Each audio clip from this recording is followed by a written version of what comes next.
Hey everybody, welcome back to another episode of Life of Barney. This is how to make pizza dough / how to grill a pizza part 2. Here is one of the bags that we had made a few days ago. It's already been burped. This thing was absolutely packed full of air, which is good. It just means the yeast is doing its job. Step number 1 is to flour up this cutting board so that the dough doesn't stick. Work the dough into the shape it needs to be in.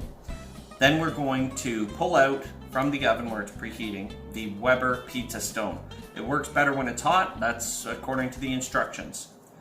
We'll transfer the dough to the stone, and that's where we will put all the toppings on and get it out onto the grill where the grill has already been preheated. However, folks, I'm all sticky fingers, butterfingers, whatever when it comes to working with dough, so I'm actually going to pass this over to my wife to make sure that this pizza gets worked out optimally. Okay, so we're going to lay out some flour on the cookie sheet, or on the cutting board rather. Open the bag and drop out the dough. Oh yes, if you folks didn't notice, Holly actually turned the Ziploc bag inside out, which will make it so much easier for you to get the dough out. Here we go. So I put it back into a circle. Okay. Because I want it to be round. That's right. The Weber pizza stone is round, folks, not rectangular. So what Holly's doing right now is she's just putting a little bit of flour on the outside of the dough, which will likely help with it not sticking to the cutting board. So this dough, I don't know if it's like everybody else's pizza dough, but it's really fussy. If you overwork it, it does, I guess, take all the air out. It gets a little dense. So make sure that you're just committed to the stretching. I'm just using the weight of the dough, because I'm not fancy, to pull it so that it gets round. And I'm actually going to stop here and do the final stretch when the stone is preheated, because we're almost at that shape.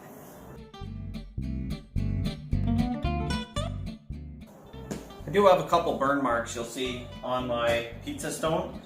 You have to be pretty aggressive when you scrape off anything that's burnt on. So although it may look like I have some texture to this, don't let it fool you, folks. I do clean this quite rigorously, and it's important to note if you ever buy a baking stone of any kind, don't wash it with soap and water. The soap will penetrate the porous nature of the stone, and what will happen is when you bake with it, the soap will end up bubbling out into what you're eating, and that's kind of gross.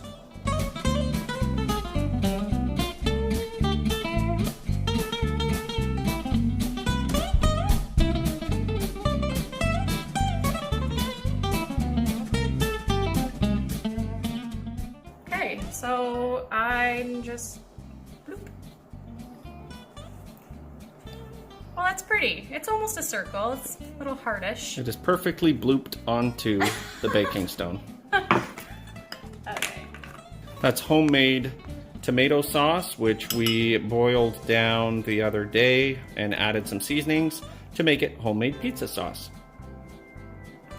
All right. You can take this as far to the crust as you like. I really like crust, so I'm not going to take it too close. Mozzarella cheese. So a lot of people that like double cheese on their pizza, you should try it with less first. Less really truly is more. So you're gonna see that the sauce through it, but I promise it's gonna melt and be ooey gooey and delicious. And for the sake of being simple, pepperoni and cheese, pep and cheese.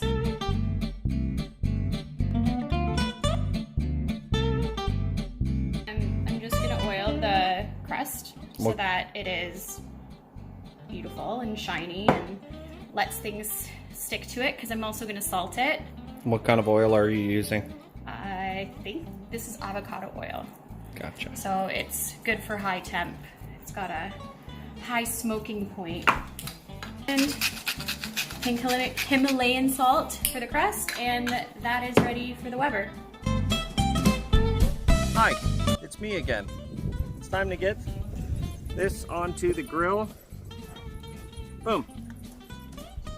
I have this set up in the grilling fashion. You'll see this in a previous video. Now, a couple notes here, everybody. When Holly and I do this in the house in the oven, it's 500 degrees for 12 minutes. Check the crust. You should have some browning on the bottom side of the crust. If it's not brown and it's still all light, you're going to have some raw parts of dough in the middle of your pizza. The thermometer, a little bit of a lag, but just before I put the pizza on, we were up around 500 degrees. So I'm setting the timer for 12 minutes, and I'll check it at that time. See you guys in a bit. All right, it's been 12 minutes. Let's take a viewing. Still a little squishy, so it's still a little raw in there. So what I'm going to do is lid this back up, give it maybe another 5 minutes and check on it. One of the reasons I think the temperature dropped, I mean, when I took the lid off to put the pizza stone in, I lost a lot of heat because I opened it up. At the same time, the pizza stone takes up almost the entire grate, which means it's blocking a lot of the heat from the thermometer. So I have a hard time understanding exactly what the temperature is. That's number 2. And number 3, the pizza stone probably should have been much hotter when it went in so that a lot of the heat from the charcoal wasn't spent heating up the Weber pizza stone. All different types of lessons learned. I'm going to let this ride. I'll check in with you in about 5 minutes. Since we're waiting these 5 minutes, I thought, you know what, this is a good time to bring up a couple points about using any kind of baking stone, especially on your grill. Baking stones, as I understand it, they need to be at that hot temperature, same temperature as you're aiming for on the grill. If you take it off, they start losing their heat, whatever the case might be. I watched one of the videos, I think it was actually from Weber, where they show you how to use the pizza stone. And this guy, he had this nice big stainless steel pizza paddle where he pretty much assembled his pizza, scooped it up onto this paddle. He didn't even have the lid off for more than 20 seconds. Off, slid it right on. So I'm not equipped for something like that yet, which is why we assembled it the way we did in the house and had to bring the Weber pizza stone out here from inside. At any rate, I think the way it's supposed to work is the stone should be on your grill and stay on the grill until it's time to take the pizza off. And even then, in a perfect world, I think you're supposed to be able to just take your big pizza spatula, scoop it off the stone and bring it back in the house. But at any rate, when the 5 minutes is up, we're going to see how this turned out. I think it's going to be delicious. It smells really good. I'll see you guys in a bit. I think it's time to get this bad boy off. I'll see you guys back in the house.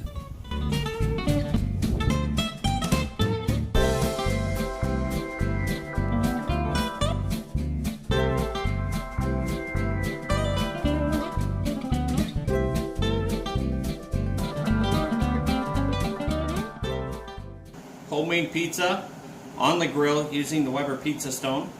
Some improvements can be made. I think next time I might put some cornmeal down on the pizza stone so it creates a little barrier underneath the dough.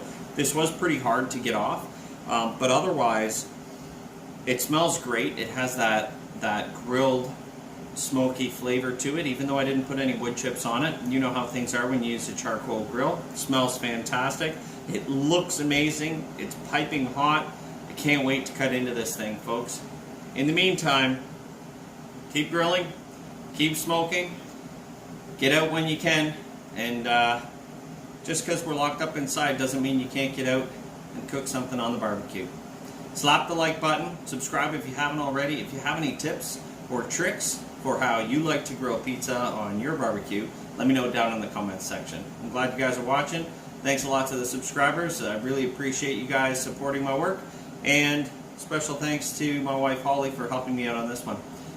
I'll see you next time, and don't tell my parents I was smoking in the backyard. See you next time, folks.